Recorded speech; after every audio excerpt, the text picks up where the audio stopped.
Okay, this video is covering chapter 15 of Groundwork for a Better Vocabulary. Unfortunately, I forgot to bring my book home, so I can't tell you the page number that it's on, but if you want to go ahead and get your book open and follow along, you can do that as well. So let's take a look at these words here from chapter 15. We'll read through them and take a guess as to the part of speech. We have authentic, characteristic, concept, confront, disrupt, eligible, and there's a clue there, able, harsh, remote, shallow, and thrive. All right, so let's take a look at this first word, authentic. This is an adjective. Now, this one ends in IC, and that's often something that you see for adjectives, but it's not 100% of the time, but that can sort of clue you in. Don't be fooled if someone tries to sell you an authentic diamond ring for $10.99. The stone in that ring is sure to be fake. An authentic Van Gogh painting would cost many millions of dollars, but you can buy a copy of the same painting for very little money. So what authentic is real. Now, by real, what we mean is that not that it exists in the sense, but that it's genuine, that it's of undisputed origin, that it's true, that it is actually the thing that it says it is. So in the first example, an authentic diamond ring is not going to cost you $11. It's going to cost you, thousands of dollars, depending on the quality, of course, of the diamond. An authentic Van Gogh painting would be a real painting that was the painting that was actually painted by Van Gogh, not just a copy of it. One of the words we've sort of that we've studied that is sort of related to this in an opposite way, but is artificial, right? Something that is artificial is a copy of something that is real. So anything that is artificial is not going to be authentic because it's a copy. It's a copy of something else. Okay. So moving on, here's our next one, characteristic, and this one is also an adjective. Lorenzo had his father's characteristic warm smile. Olive oil, garlic, pasta, and cheese are characteristic parts of the Italian diet. Now, the meaning of this is usual. Now, one of the things I said earlier is that this ICK this IC at the end of the word can often mean that something's an adjective, but the word characteristic can also be a noun, the same spelling of it. But basically what characteristic means is that we're talking about a quality that is that's usual of a specific person. Basically, it's something that you can use to identify the person. So in the first one, the Lorenzo's father, his smile, like if you see his smile, you're like, oh, that's Lorenzo's father. In the second one, we're saying olive oil, garlic, pasta, and cheese. If you see food that has these kind of things, it may be you're going to be identify those ones as Italian, Italian kinds of food. Okay, so moving on to the next one, it's concept. And concept is a noun. When asked for her concept of heaven, the child said, a room full of toys and chocolate. My aunt, who's always in debt, doesn't understand the concept of living on a budget. So concept is an idea. One thing to keep in mind here is if you look in these sentences, concept is followed by of. So a concept is an idea of something or an idea about something.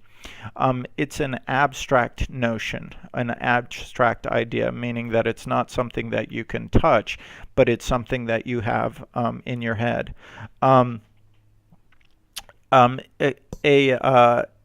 A concept can also be, if any of you guys are interested in cars, you'll often hear about concept cars, and these are cars that are not that they've made, but they're not producing in mass. It's just mainly they're focusing on the idea rather than making the whole thing.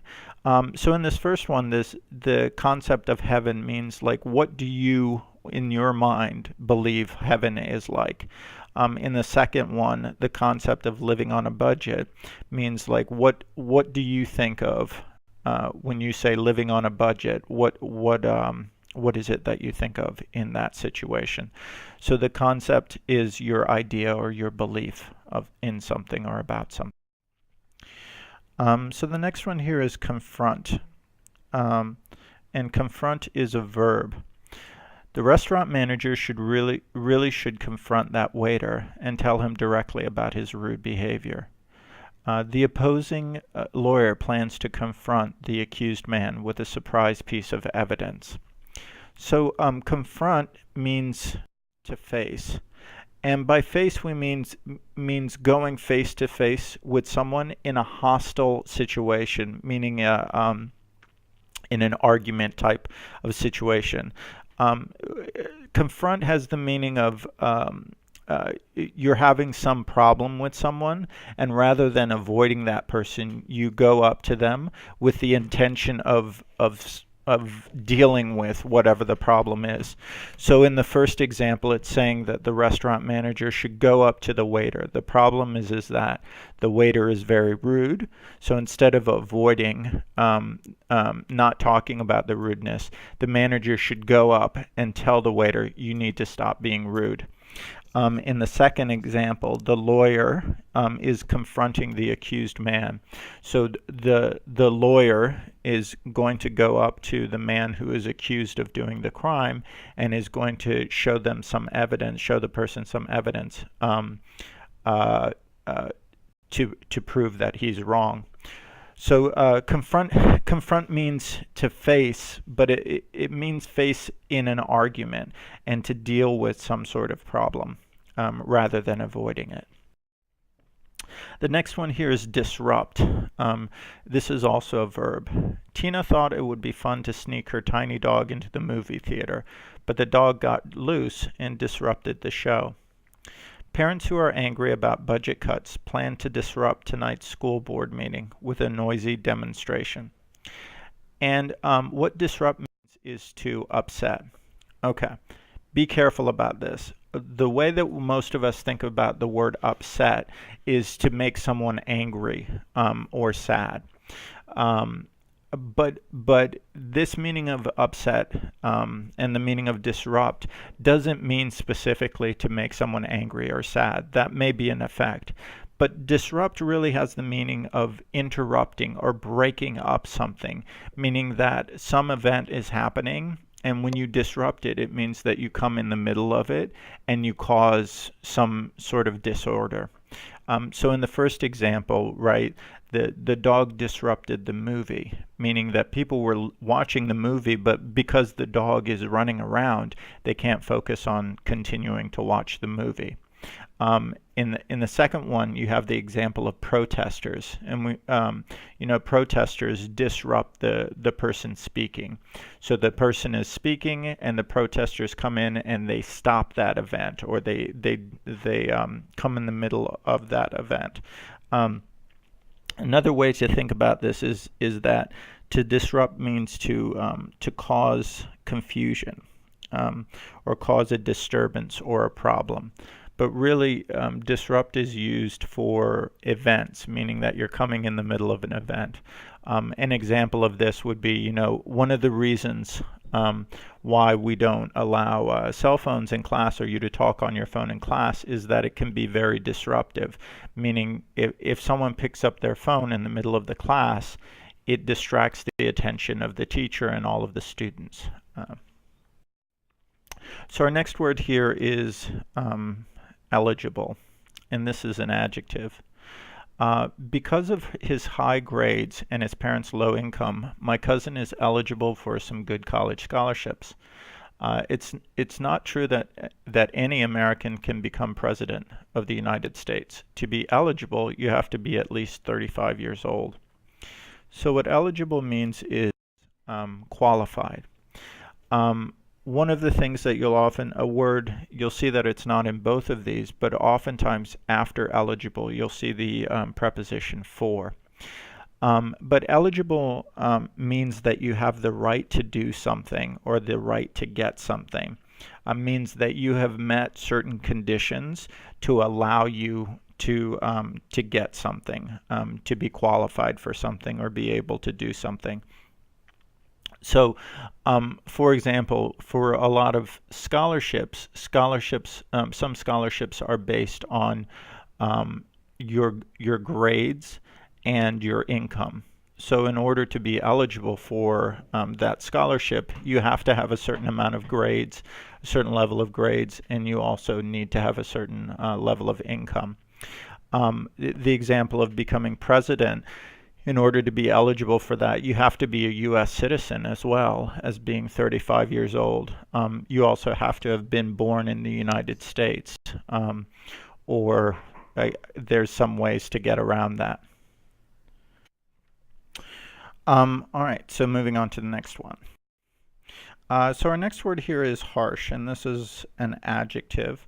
The harsh ruler decided to punish the entire village for one man's crimes. The scolding of the children received was too harsh. They hadn't done anything all that bad. So what harsh means is rough.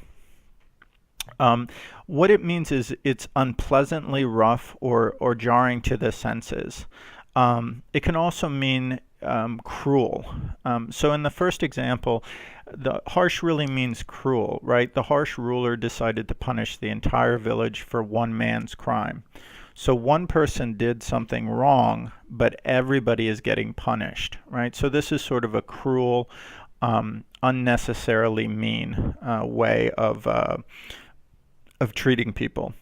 In the second example, it's sort of the same thing. The scolding, which means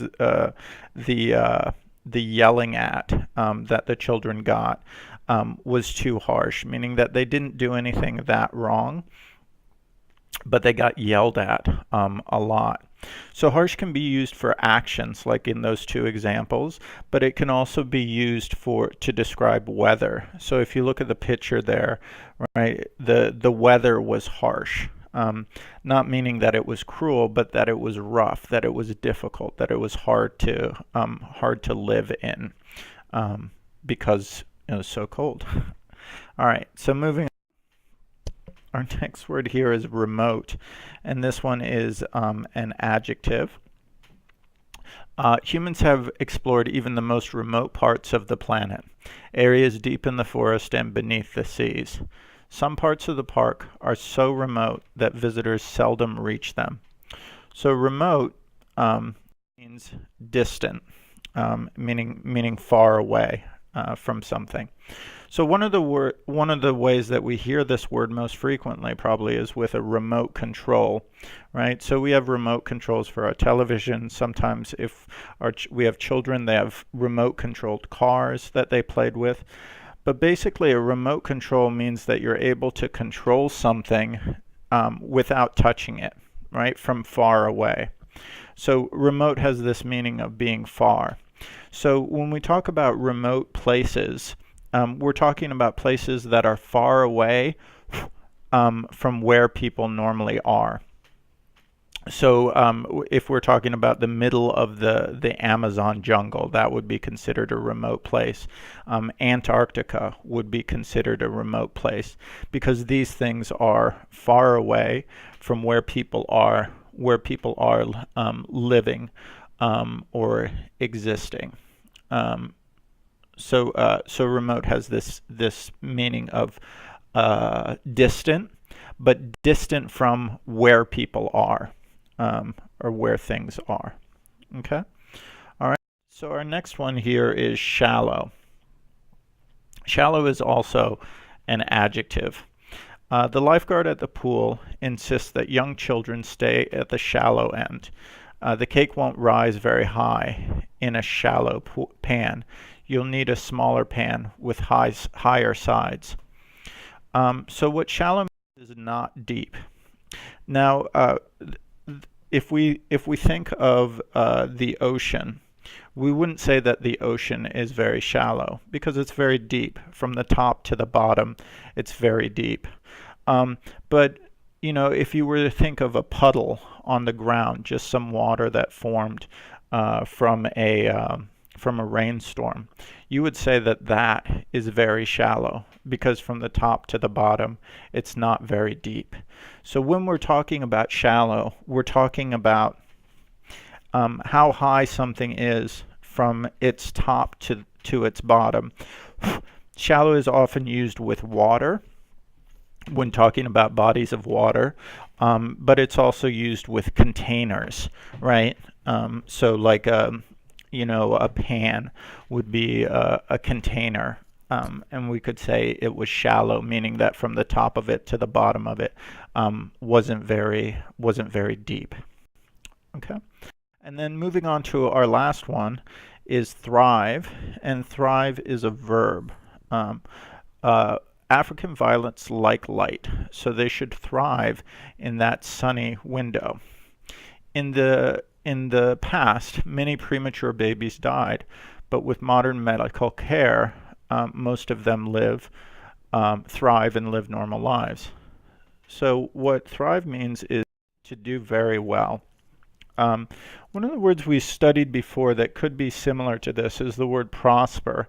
Now, prosper means to do very well, but to do very well normally financially. Thrive doesn't have to do so much with financial, but oftentimes it's connected to physical health. So to thrive means to do well physically, to grow very well and grow very healthfully.